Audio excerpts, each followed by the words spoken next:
Archbishop Fulton Sheen is now making his way to the platform where he will give the homily. Archbishop Sheen, of course, of television and radio fame, the retired Archbishop of Rochester, New York.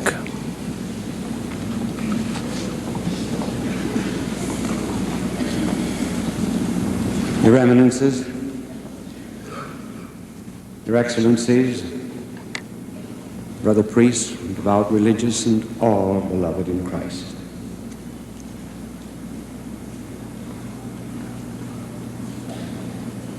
We are saddened by the absence of Bishop Waters. We are gladdened by the presence of this ceremony because it was his dying wish that it be held. I find in this wish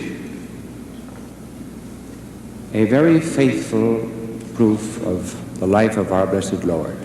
He never spoke of his passion without speaking of his resurrection.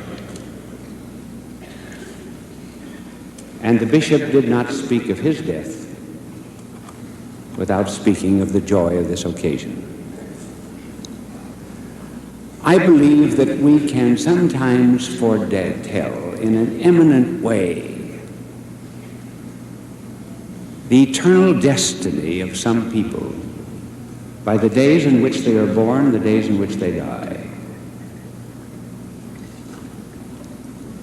Bishop Waters was born on the Feast of the Assumption of Our Lady. He was ordained on the Feast of the Immaculate Conception. And he was buried on the Feast of the Immaculate Conception. I'm sure that if any one of us could ever choose the days on which we would go to the Lord, it would be to duplicate the great feasts of Bishop Waters. Now we celebrate, first of all, the anniversary of the diocese, and also the Feast of the Immaculate Conception. Let me tell you something, first of all, about the Immaculate Conception. Why the Blessed Mother was conceived without sin.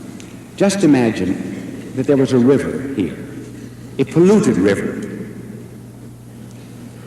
and there's a ship sailing on it. And over here is a very clear river. If a ship wishes to pass from the polluted waters to the clear without the merging of the two, there has to be a lock into which the ship passes, and then it's raised to the level of the pure waters. Now, humanity had been sailing on somewhat polluted waters for centuries. And Christ came to give us a new humanity and a new stream of grace in order to shut out that contact with an older generation, of which we will speak in a moment. We have the lock and the break of the Immaculate Conception.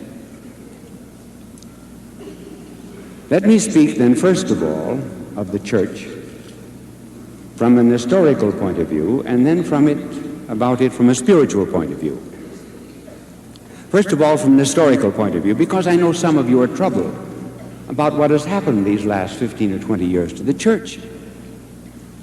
You're confused, bewildered. And there are a number of ecclesiologists, that is to say, those who are predicting the end of the Church on account of what is happening today. Now let me console you on this anniversary. Remember that every 500 years, there are great crises in history. So we have to put this diocese of yours into this great perspective of history. Just quickly glance over the 2,000 years of Christianity. Think of the tremendous crises that happened to the Church in the first cycle of 500 years. There was the fall of Rome. Imagine. Here's a city and a civilization that endured for 8 centuries. And now it collapses. St. Jerome in the cave of Bethlehem thought the end of the world had come. Augustine spent 18 years writing A City of God, trying to explain it. But the church survived. And then in the second cycle of 500 years came the Eastern Schism, the breakaway of many of the Eastern churches from Peter, the head of the church. And with that, the Muslim invasion, which came up within 120 miles of Paris. We had 500 dioceses in northern Africa in those days, and now they're reduced to 5 as a result of that. But the church survived. And then came the third cycle of the religious revolution, when there was a reform of doctrine, when there should have been a reform of morals. And the church survived that, and we began the great missionary activities of the church. Now we're in the fourth cycle. And it's not the fall of Rome, it's not the Eastern Schism or a Muslim invasion, it's not a religious revolution. What are we witnessing today?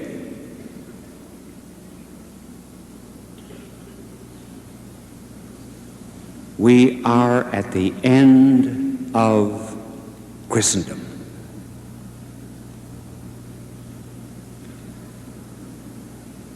The end of Christendom, not the end of Christianity. What is Christendom? Christendom is the economic, political, social life of a nation as governed by the gospel ethic. That is finished. And the sooner we recognize it, we can begin to build anew. Now, just quickly, 3 evidences of it. First, a want of the sacredness of life. 2 million abortions in the last few years in the United States. Secondly, the breakdown of the sanctity of marriage. And marriage is always the sign and symbol of God's covenant and relationship with humanity. And the third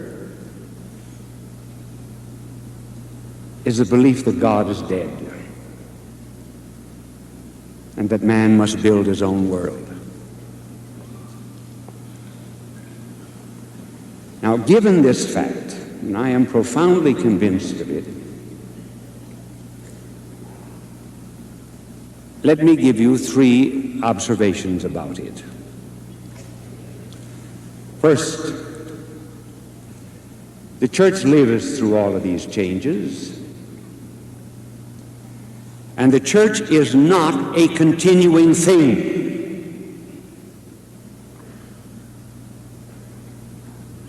The church is something that dies and rises again.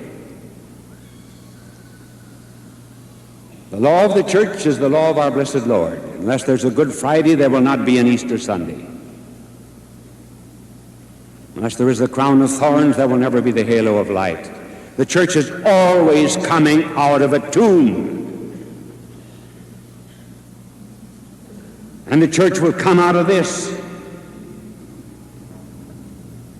And we're not to think that the church is wedded to any particular civilization. That was the trouble with the disciples of Emmaus. When the risen Lord appeared to them and they said, "We thought you were the one who would restore Israel." Imagine, identified with the culture. So the church is not a continuing thing. Secondly, we Christians are being tested for our salvation. We're in a warfare. We've almost forgotten the fact that God has to test us periodically. The Jews were tested, for example, in the desert. Moses was tested. In one instance, he failed. Our blessed Lord was tested, tempted on the mount by Satan. And we are tested. And we ought to thank God that we're not tested in a very difficult way. The German Christians were tested with Nazism. The Russian Christians were tested with communism. And we're tested with what? With whether we're going to accept Christ or the world. That's easy. There should not really be a difficulty. So we're becoming less and less. Many are going over to the world. Remember when Gideon went out to do battle with the Midianites? He had an army of 30,000. And he was to do battle with an enemy that had about 50,000 troops. And God said to him, "Your army is too great. Tell the cowards to go." How many cowards were there in God's army? 20,000. He had 10,000 left. God said, "Your army is still too great. Send them to the river and watch them drink." Some threw themselves prone on their stomachs, drank leisurely into the full, and others ran along the river and lapped up the water with their hands in the fashion of dogs. And God said, "That's your army, but I'll be with you." So in the test, we're losing some. Please God, they will come back. But in a crisis, the Lord wants only the true and the faithful and the strong. And the third reflection about this crisis is, never be discouraged. These are wonderful days in which to be alive. Marvelous. 25 years ago, was it difficult to be a Christian? For example, nobody ever locked the front door.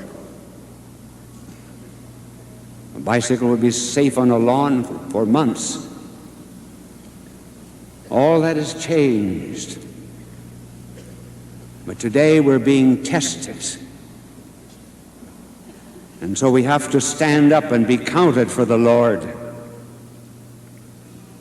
And when there's a certain wave and a current of secularism, such as worldliness, such as there is at the present time, remember this: the dead bodies float downstream.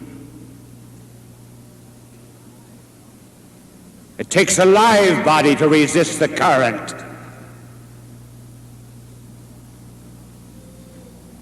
And that's why we ought to thank God that we have an opportunity to proclaim our faith in Him until the emergence of this new day when the church will take on a new glory. That is the historical side of the church, and you fit your 50 years into that, and you will never be discouraged.